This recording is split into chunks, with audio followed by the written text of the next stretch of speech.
Ao longo da sua carreira, lá está, foram muitos quadros com tipologias muito diferentes. hum, Faz um balanço positivo da utilização dos fundos europeus em Portugal? Ou acha que, agora olhando para trás, haveria muita coisa a mudar? Olha, quer dizer, olhando para trás, naturalmente, muita coisa teria feito de forma diferente. Uhum. Mas, enfim, a história não pode ser reescrita, então não pode ser reescrita nem pode ser analisada assim.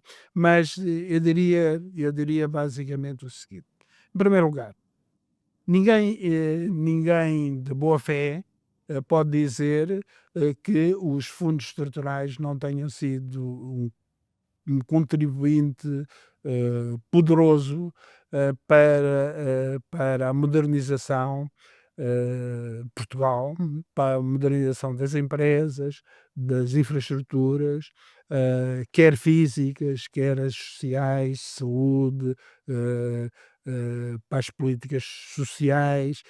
Portanto, o Portugal de hoje beneficiou muito de muitas políticas, certamente, mas também dos fundos estruturais. Quer dizer, ninguém pode negar isto. Agora, a questão está em saber se com este volume não se podia ter feito muito melhor.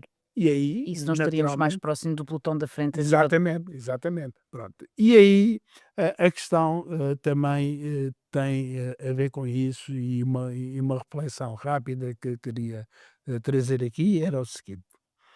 eh, Nós, aquilo que verificamos é um paradoxo, onde nós temos,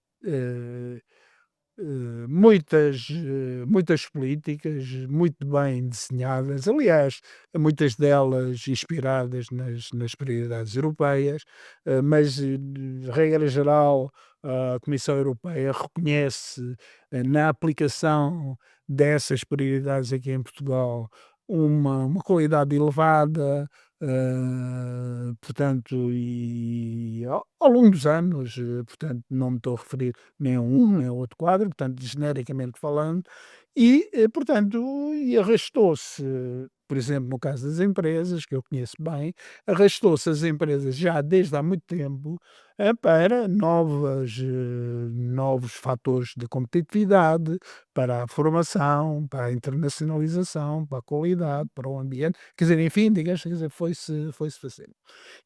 Digamos, portanto, todos estes fatores contribuíram, digamos, tanto para que, digamos, tanto as empresas, enfim, se tornassem mais competitivas e mais modernizadas. A internacionalização também é um caso, portanto, enfim, e foram fazer. O mesmo se passou com as instituições, regra geral, e também as infraestruturas, essas foram criadas e nasceram, digamos, tanto à conta de fazer dos fundos. Mas depois olhamos para isto, olhamos para esta microeconomia que anda e anda, portanto, a par e a passo, quer dizer, com os fundos, enfim, com performance relativamente boas, compara bem com muita coisa que se faz na Europa, portanto, compara bem, e nós verificamos, no entanto, que isso não se traduz em resultados daqueles que interessam, que é mais crescimento, melhores rendimentos, melhor qualidade de vida, o tal progredir na convergência, portanto, é isso. Mas isso também deve-se muito a que esta melhoria no quadro microeconómico da capacidade, por um lado, da oferta, foi sempre perturbada pelo fraco enquadramento macroeconómico, quer dizer, que Portugal dispôs durante estas décadas. Fraco enquadramento que tinha uns anos melhores, outros piores, mas regra geral, sempre acossado com problemas de dívida, com problemas de déficits públicos, e que nos tempos de crise internacional que afetava a todos, afetava-se Particular. particularmente Portugal, digamos tanto, e que fazia o quê? Mitigava e muitas vezes anulava aqueles efeitos, digamos tanto que se os ganhos da microeconomia.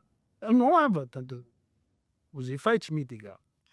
E aquilo com esperança eu vejo, é que desde a aplicação do programa de estabilização financeira, portanto em 13, 14, portanto antes, mas depois começou a fazer efeito em 13, 14, portanto, e depois prosseguido com a política das contas certas do governo do Partido Socialista, portanto 12, 13 anos, portanto, de consolidação do enquadramento macroeconómico. Portanto, ele começou também, em vez de ter uma interação negativa, em vez de ter externalidades negativas sobre a macroeconomia, começou a interagir positivamente com isto. E daí nós termos, neste momento, e eu estou convencido disto, um caminho, embora ainda muito pouco vibrante, mas de crescimento e de convergência, e que eu acho, quer dizer, que está a dar agora os primeiros passos. Por isso mesmo é que é muito relevante nós mantermos quer uma frente, que é da modernização da microeconomia, das empresas, da competitividade, da internacionalização, da melhoria do Estado e essas coisas, mas também ao mesmo tempo ter o enquadramento macroeconómico do As contas Estado, públicas das saudáveis. contas públicas certas e tal, portanto, para haver este casamento. E a história dos fundos há de ver que os fundos ficaram melhores quando o enquadramento macroeconómico era melhor, quando era pior ficou pior, portanto, porque os fundos em si não conseguem combater os efeitos perversos do enquadramento E macroeconómico. Portugal estará preparado para num pós-2027 termos menos fundos? Olha, se não está, é melhor que se prepare, porque Para si isso é uma realidade quase garantida?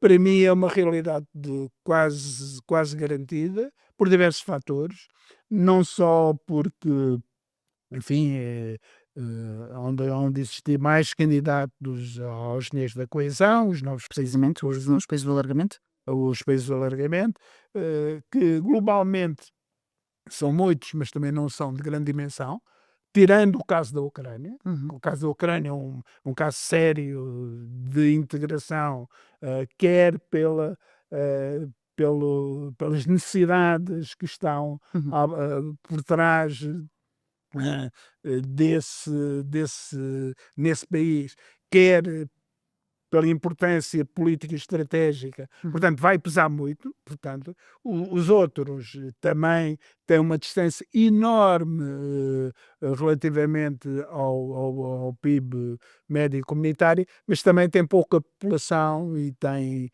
portanto, não vai trazer grande problema. Portanto, mas existe esse problema. Mas depois existem outros problemas que vai fazer com que a política de coesão tenha grandes dificuldades em manter o atual nível de financiamento. Uhum. Estou a falar, em primeiro lugar, só aqui uma pequena questão, a partir de 27 a Comissão Europeia vai ter de começar a pagar a dívida A dívida do contraída PRR? do PRR e depois tem as novas prioridades, as novas necessidades. Estou a falar aquelas que já se sabem, defesa e segurança. Bom, não sabemos o que é. 3% já é. Já implica uma necessidade de um cofinanciamento bastante significativo por parte da União Europeia. 5% então, enfim, é uma coisa que